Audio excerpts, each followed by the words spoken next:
Bonsoir Xenia Bolchakova, bonsoir Alexandra Jousset. Je suis très heureuse de vous recevoir toutes les deux. Prix Albert Londres il y a quelques mois sur votre précédent documentaire, Wagner, l'armée de l'ombre de Poutine. Reporter toutes les deux, réalisatrices du documentaire Source chez Arte sur les dossiers de Prigojine avec Capa Presse. Donc voilà, vous êtes les spécialistes de Prigojine. Vous nous avez fait découvrir ce fameux groupe Wagner qui en 2014 disait qu'il n'existait pas et qui depuis 2022 maintenant parle tous les jours. Prigojine, ça devient un média à lui tout seul. Donc on est quand même assez passionné par cet individu, ce qu'il représente, qui y a derrière, l'argent qui circule, les méthodes, la violence, voilà. Donc on est un petit peu suspendu, même si, évidemment, ça a été déclaré sans doute, ça le sera par l'Union européenne, groupe terroriste, on va y venir. Mais d'abord, vos premières réactions sur ce qu'a dit hier le Washington Post. Le Washington Post affirme que le patron de Wagner, ce sont les leaks, ce sont les fameux, c'est ça, du Pentagone, les fuites du Pentagone, que le patron de Wagner avait tenté de négocier avec les Ukrainiens directement en lui demandant de quitter Bakhmout en échange de renseignements sur le positionnement de troupes russes ailleurs qu'à Bakhmout. Est-ce que ça c'est crédible? Est-ce qu'il a évidemment tout de suite démenti? Mais est-ce que c'est son genre, j'ai envie de dire? Est-ce que c'est le style du bonhomme? Moi, j'ai été assez surprise parce que d'après tout ce qu'on a découvert sur Prigojine, c'est quand même quelqu'un qui jusqu'à présent est resté extrêmement loyal au Kremlin.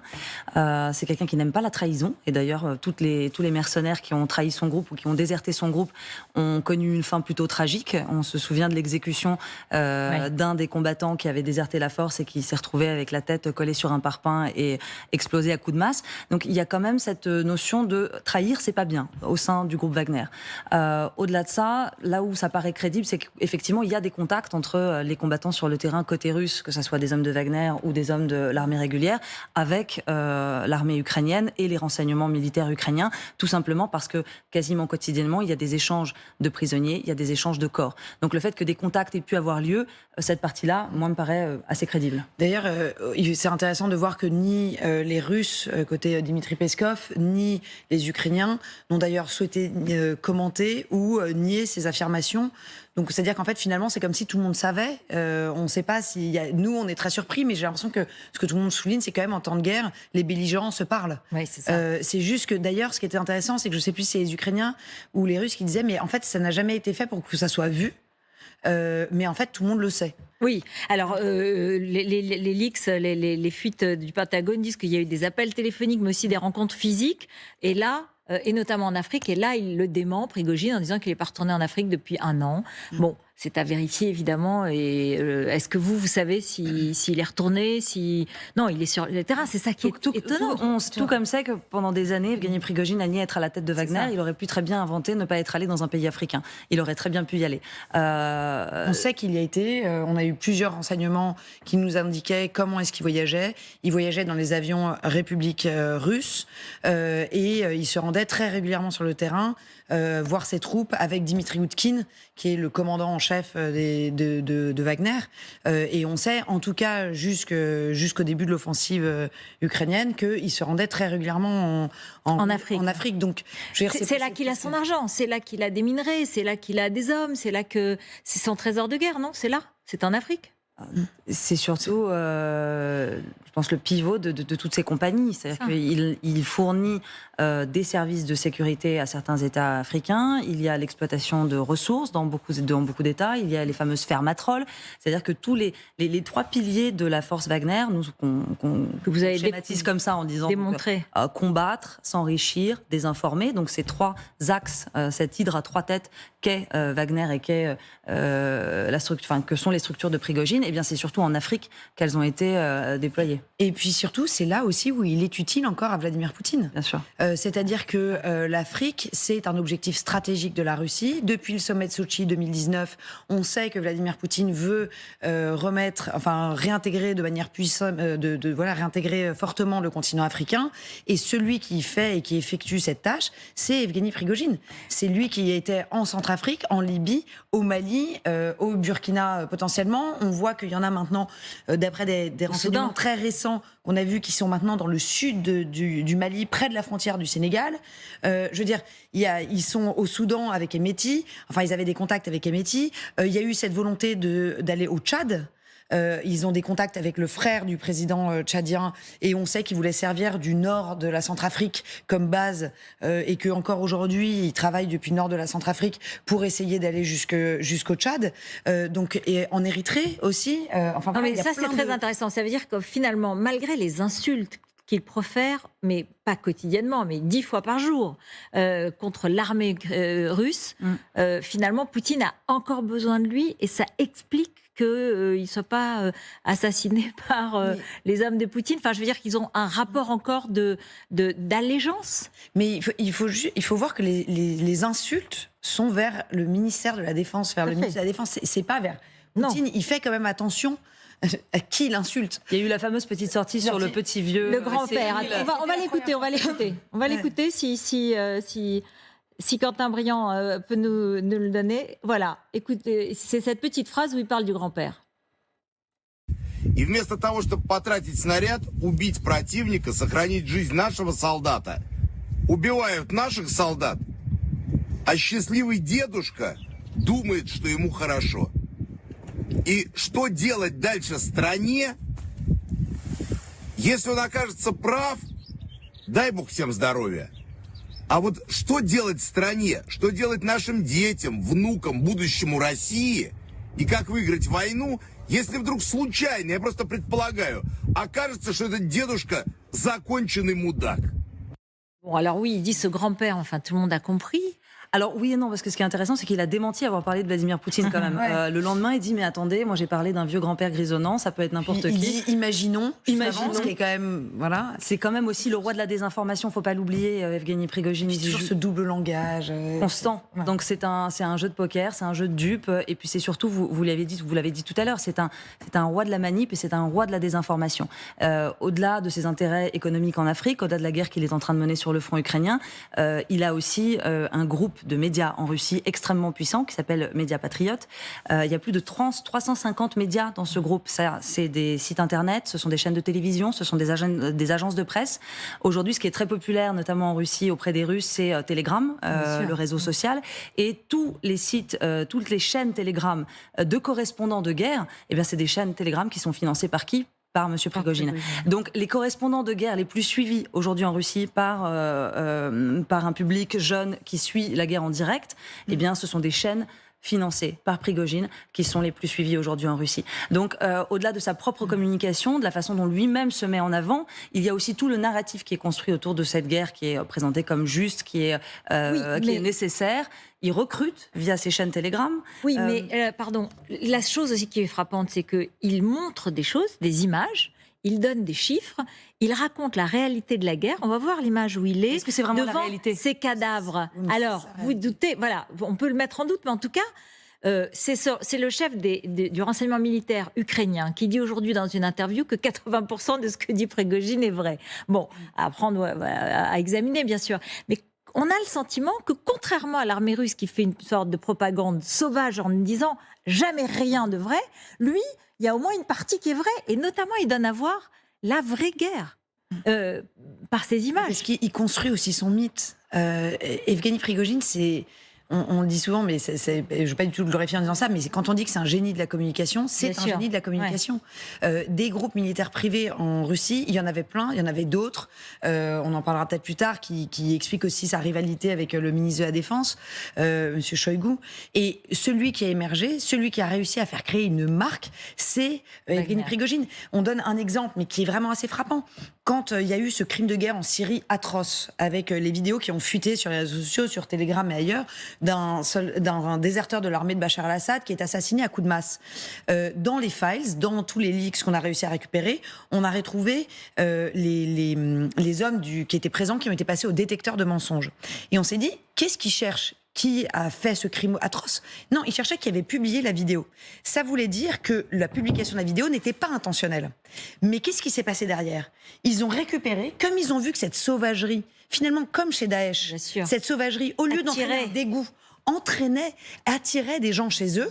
Ils ont utilisé cette image. Et lui-même, personnellement, est allé parader avec sa batte, avec son... Qui est devenu un symbole du groupe Wagner aujourd'hui. Voilà, qui est devenu un symbole du groupe Wagner. Mais ça veut dire que vous pensez que il n'y a pas de compétition, de rivalité avec Poutine?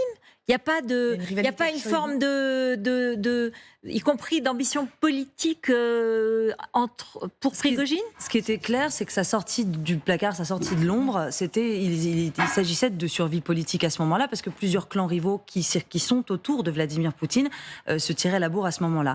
Ce qui se passe quand la guerre en Ukraine démarre le 24 février 2022, c'est une autre compagnie militaire privée qui est sur le terrain, c'est la compagnie militaire privée Redoute, qui répond directement au GRU, qui sont les renseignements russes, donc au ministère de la Défense.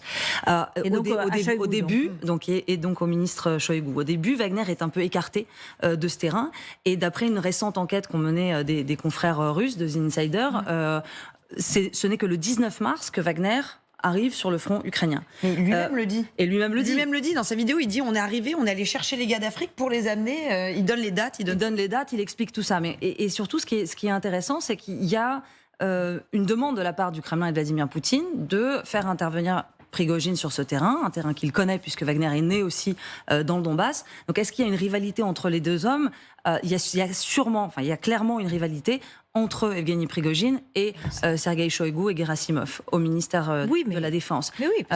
Et quant au président russe, je pense qu'il les teste, ces groupes. Il voit qui est le plus loyal, qui est le plus fidèle. Et puis pour l'instant, il n'y a aucun groupe qui peut prendre le dessus sur l'autre pour renverser le tsar. Mais oui, bien sûr. Mais enfin, on dit même qu'il dirait aux oligarques un peu inquiets quand même de la situation. Mais vous savez, si je saute, il y a bien pire que moi, c'est-à-dire Prigojine, par exemple, quoi. Ouais. En plus, vraiment, c'est vrai. Oui, j'allais dire, c'est que lui, c'est quand même son parcours et sa violence montre qu'il est vraiment prêt à utiliser toutes les armes possibles pour rester au pouvoir, en plus. Donc ça rend un redoutable. Mais il faut quand même souligner un élément très important, c'est que depuis le départ, depuis 2014, les liens entre l'État russe et la compagnie militaire privée Wagner sont extrêmement étroits. Nous, on l'a vu dans les documents, encore une fois, tout l'armement, les bases militaires sur lesquelles s'entraînent ces hommes sont fournis par l'État russe. Il y a des liens politiques aussi, puisque ça serait le Kremlin qui aurait convaincu l'administration pénitentiaire d'ouvrir les portes à Prigojine pour qu'il puisse aller y recruter des détenus. Finalement, il a arrêté aussi. Maintenant, il a arrêté. Qui sont partis massivement sur le front. Donc, c'est-à-dire que c'est quand même des liens très, très étroits. C'est pas une structure qui agit par elle-même, pour elle-même, dans ses intérêts propres. Alors, comment on comprend ces appels aux munitions et ces dénonciations des chefs de l'armée russe qui fuiraient à Bakhmout, qui sont des lâches, Parce que la rivalité avec l'armée russe, déjà, on la voyait aussi dans les files. On voyait que, par exemple, c'est incroyable, ils s'infiltraient en Syrie. Ils s'infiltraient déjà les uns les autres, entre Redoute, qui était aussi présent en Syrie, et Wagner. Donc l'autre milice, quoi. L'autre milice, ils se faisaient embaucher les uns chez les autres pour regarder les techniques des uns. Pour s'espionner. Et pour s'espionner. C'est-à-dire que ce qui est incroyable, c'est que cette rivalité, elle ne date pas du tout de la guerre en Ukraine. Et la guerre en Ukraine de 2014, mais celle de 2022, elle était présente en Syrie, elle était présente dans tous les endroits où ont été déplacés Wagner. Ces problèmes de munitions, ces problèmes de matériel. On sait que, par exemple, Evgeny Prigojine réfléchit à acquérir ses propres avions. Parce qu'il dit, en fait, je ne peux plus dépendre du ministère de la Défense pour transporter mes troupes en Afrique ou en Syrie. Donc maintenant, il dit, je veux acheter mes propres avions. Toute cette interdépendance et cette rivalité, c'est quelque chose qui existe presque depuis le début, en fait. Mais ça, c'est pas accentué, parce que là, c'est tellement public.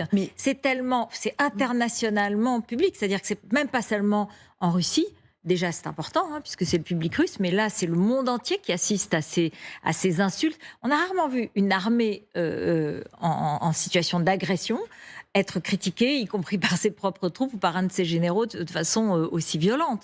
Donc, qu'est-ce que ça fait comme effet ? Est-ce que pour Wagner ou pour les légionnaires, pour les mercenaires de Wagner, c'est normal, c'est pas un problème, ça fait partie de leur quotidien. Ce qu'il faut voir aussi, c'est que cette force Wagner, elle a énormément changé entre le moment où Alexandra et moi, on a commencé à enquêter là-dessus. Il y avait au total 10 000 hommes qui étaient passés par Wagner, dont à peu près 5 000 qui étaient actifs au moment où notre premier documentaire est sorti, donc c'était en février 2022. Et depuis, avec les recrutements massifs en prison, avec énormément de volontaires qui ont rejoint les rangs, la structure a gonflé. On est passé de 10 000 hommes à plus de 60 000. Le profil des combattants a changé également. Et aussi la stratégie de communication a changé. Ce que moi j'arrive à... Enfin, ma version j'allais dire, mon analyse de ces déclarations sur les munitions, c'est peut-être aussi une façon de se dédouaner d'une défaite sur le terrain. Parce qu'aujourd'hui, les hommes qui ont été envoyés sur la ligne de front, c'est la plupart du temps des détenus qui n'avaient aucune expérience militaire, qui savaient à peine tenir des armes à la main et qui ne savaient certainement pas combattre, qui ont été envoyés sur cette ligne de front comme de la chair à canon. À Bakhmout. Et donc, contrairement aux mercenaires très professionnels qui étaient engagés dans cette force avant le 24 février 2022, enfin, il y en avait qui étaient beaucoup plus professionnels que des types qui sortent de prison. Enfin, si tu compares les deux. Non. Mais qui étaient très bien payés. Qui était beaucoup mieux payé que le salaire moyen russe. Ça pouvait monter à 10 fois le salaire moyen russe. C'est ça. Mais sur les munitions, ce qui est aussi compliqué, c'est que les Russes ont reconnu avoir privé Wagner de munitions, mais pour des raisons aussi stratégiques. C'est-à-dire qu'ils savent pas quand la contre-offensive va commencer, ils savent pas où elle va commencer, et puis Bakhmout n'est pas un endroit stratégique. Donc, moi, je ne suis pas l'état-major russe, et vraiment, il y a des gens beaucoup plus compétents que moi pour faire ça. Mais j'ai aussi l'impression qu'il y avait des raisons objectives pour priver. Donc, qu'il soit une façon Evgeny Prigojine, c'est un homme outrancier. Il est outrancier dans tout ce qu'il fait, dans tout ce qu'il est, dans sa violence, dans sa façon. Il est au premier degré, quoi. Ouais, donc il est outrancier dans sa façon de communiquer, dans sa façon de négocier. Si vous voulez, c'est ceux qui négocient vraiment comme des chiens de guerre, quoi, pour tout, mais c'est dans le business, dans partout. Et donc, en fait, sa façon de négocier, c'est la pression publique.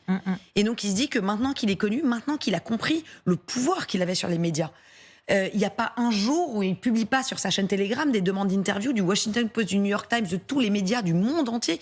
Il est au cœur du système. Et donc, il a compris que c'était un levier énorme aussi sur le gouvernement sur Poutine et sur le gouvernement russe.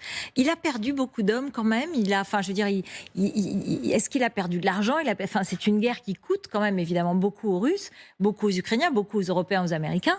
Mais lui, ça lui coûte ou pas? Il y a des estimations, je crois que sur les 50 000 personnes qu'il a recrutées de prison, on parle de 30 à 40 000 morts. Donc c'est beaucoup, sachant qu'à chaque fois, chacun d'entre eux signe un contrat avec une des sociétés d'Evgeny Prigojine, parce que la société Wagner officiellement n'existe pas, rappelons-le aussi. Cette société s'engage à payer des frais médicaux si le combattant est blessé, elle s'engage à verser des compensations aux familles si jamais il y a un décès sur le front. Donc ça lui coûte énormément d'argent. Pour la petite anecdote, des confrères russes aussi ont révélé que Evgeny Prigojine avait privatisé des grands complexes hôteliers dans le sud de la Russie pour y loger des combattants blessés en convalescence. C'est des milliers de chambres d'hôtel aujourd'hui qui sont occupées entre Anap et Rostov par ces combattants qui sont aujourd'hui en train d'être soignés là-bas. Donc ça lui coûte évidemment de l'argent, bien sûr. Alors qu'est-ce qui se passerait si la résolution qui a été proposée par le Parlement français était adoptée par l'Union européenne, comme c'est possible, et qui instituerait Wagner comme organisation terroriste? Est-ce que cela vraiment les empêcherait de travailler comme ils le font, entre guillemets, d'agir ça empêcherait vraiment les agissements aussi violents, aussi terribles? Non, en fait, le fait de qualifier Wagner de groupe terroriste, c'est surtout que ça donne des moyens pour lutter contre Wagner. Ça donne des moyens pour saisir les biens, ça donne des moyens pour saisir les personnes, et ça donne les moyens aussi, l'autorisation d'abattre et de frapper. C'est-à-dire que c'est comme dans la lutte contre Daesh, à partir du moment où vous êtes un groupe terroriste, vous pouvez supprimer des terroristes, ce qui n'est pas le cas pour des gens qui ne sont pas sur des listes terroristes. En revanche, ça pose des questions évidemment juridiques, parce que comment traiter avec les États qui embauchent, qui sous-traitent et qui sous-traitent vraiment Wagner? Comment est-ce que vous parlez avec le Mali? Comment est-ce que vous parlez avec la Centrafrique, qui officiellement ont fait venir les gens de Wagner dans leur pays, et si elle est déclarée comme force terroriste? On sait que les Américains sont extrêmement opposés à ce que Wagner soit nommé groupe terroriste. Se pose aussi la question... Pourquoi pour ces raisons-là? Pour aussi la réciprocité. Comment vous traitez Blackwater, même si ça n'est pas la même chose. Évidemment, on l'a rappelé, on n'arrête pas de le rappeler, ça n'est pas du tout la même chose. Mais il y a aussi cette question de, est-ce que les Russes ne pourraient pas du coup traiter des entreprises, des sociétés militaires privées américaines qui sont présentes dans d'autres pays, de groupes terroristes, et du coup les attaquer de la même manière? C'est une question. Oui, c'est vrai que c'était pas évident la comparaison, mais elle a même été faite au Parlement français par certains. Donc, De manière. oui. Donc, c'est vrai que. On s'oppose depuis le début à la comparaison entre les deux groupes. Parce Bien qu'il sûr, y en bien a un sûr. qui existe de manière légale avec pignon sur rue. Les gens ont des noms, des matricules, on sait qui est déployé où, quoi, comment. Et il y a même eu des procès aux États-Unis. Bien sûr. Après la guerre d'Irak, il y a eu un certain nombre de procès. Évidemment, n'est pas Même si Wagner aujourd'hui a aussi pignon sur rue avec un grand centre d'affaires en plein cœur de Saint-Pétersbourg, mais tout de même la compagnie, enfin l'entreprise en tant que telle n'existe toujours pas juridiquement. Elle est toujours illégale d'ailleurs. Et elle est toujours illégale puisque le mercenariat est toujours illégal en Russie. Et Ce bâtiment de Saint-Pétersbourg, pour conclure, il peut être l'emblème de l'ambition politique de Prigojine. C'est aussi, c'est pas un message pour les Russes. Je ne pense pas que ce soit l'emblème de l'ambition politique. C'était surtout, je pense, le symbole de sa sortie du bois. Ouais. On lui a donné le feu vert pour assumer le rôle qu'il a joué toutes ces années à la tête de cette force. On lui a dit c'est bon, tu peux y aller. Tu peux dire que c'est toi qui dirige cette compagnie. Et peut-être que c'était une façon pour lui de marquer le coup et d'ouvrir ce grand centre d'affaires qui est, rappelons-le, un centre de recrutement, qui est un centre aussi où beaucoup de ces médias justement qui lui appartiennent et qui appartiennent à son groupe sont domiciliés et où travaillent les journalistes qu'il paye. Enfin, les journalistes, si on peut les appeler comme ça. De recherche. C'est aussi un champ pour sa désinformation. Il le dit ouvertement. Et pour ses nouvelles techniques de désinformation, d'infiltration. Et une recherche militaire aussi. Une recherche militaire, oui. Et dernière question, il parle avec Poutine directement, il se parle au téléphone, enfin, c'est une relation je pense que c'est régulière ou pas? D'après ce qu'on a, d'après les documents, on a vu qu'ils se sont rencontrés. Alors, parler au téléphone, je ne sais pas. Nous, en tout cas, dans l'agenda d'Evgeny Prigojine, il y a des rencontres avec Vladimir Poutine en personne. Parmi les 2500 et quelques documents qu'on a pu consulter, il y avait donc l'agenda privé de Prigojine, qui remonte à 2012 et qui s'arrête fin 2021. Et dans cet agenda, il y avait bien 6 rencontres personnelles avec le chef du Kremlin. 50 avec dénommé Kremlin. Dénommé Kremlin, donc une visite au Kremlin. Et énormément de rencontres, plusieurs dizaines avec Dmitry Peskov, le porte-parole de Poutine. Donc des rencontres personnelles, il y en a eu. Les coups de fil, ça pour le coup, on n'a pas de traces, donc c'est plus compliqué. C'est la prochaine enquête, hein, mais il y en a beaucoup d'autres à venir. Il y en a beaucoup d'autres à venir, Alexandra. Oui, il y en a beaucoup d'autres encore. Sur les enfants, déportés en Russie. Une enquête pour source sur les enfants déportés en Russie et une autre enquête sur les crimes de guerre russes en Ukraine. Bravo et merci beaucoup à toutes les